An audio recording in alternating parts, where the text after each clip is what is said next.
Hello guys, welcome to my new blog.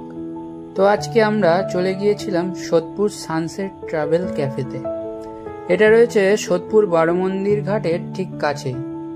আপনি যদি nature লাভার হন এবং যদি গঙ্গার ধারে বসে কিছু সুন্দর মনোরম পরিবেশে সময় কাটাতে চান, তাহলে অবশ্যই চলে আসুন এই ক্যাফেতে।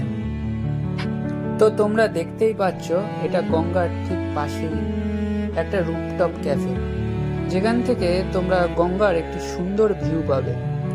আর প্লেসটাও কত সুন্দর করে ডেকোরেশন করা হয়েছে, যেখানে বসে তোমরা নিজেদের প্রিয় মানুষদের সাথে একটা সুন্দর সময় কাটাতে পারবে আর খাবার সাথে সাথে গঙ্গার প্রাকৃতিক সৌন্দর্য উপভোগ করতে পারবে। এখানে পুরোনো দিনের কিছু জিনিসও রাখা আছে, যেগুলো তোমাকে অ্যাট্রাক্ট করবে। এরপর চলে এলো আমাদের খাবারটা। তো খাবার দেখেই তো জিভে জল চলে এলো। আমরা অর্ডার করেছিলাম একটা মিক্স মাঞ্চুরিয়ান নুডলস, একটা মিক্স সেজওয়ান নুডলস, একটা এগ মাঞ্চুরিয়ান রাইস আর একটা মাঞ্চুরিয়ান চিকেন, যেটাতে 10 পিস ছিল। এবার তোমাদের দেখাবো গঙ্গার সেই অ্যামেজিং ভিউটা। ওই যে গঙ্গা দেখা যাচ্ছে।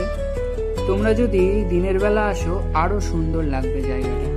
চারিদিকে গাছপালা দিয়ে ভরানো একটা শান্ত জায়গা, তার সাথেই আছে গঙ্গার ঠান্ডা হাওয়া, যা তুমি উপভোগ করবে। তো তোমরা যারা যারা এখানে গিয়েছো অবশ্যই কমেন্টে জানিও, আর যারা যাওয়ার কথা ভাবছো তাড়াতাড়ি ঘুরে এসো। আর অবশ্যই ভিডিওটায় লাইক, কমেন্ট, শেয়ার করতে ভুলো না। টাটা।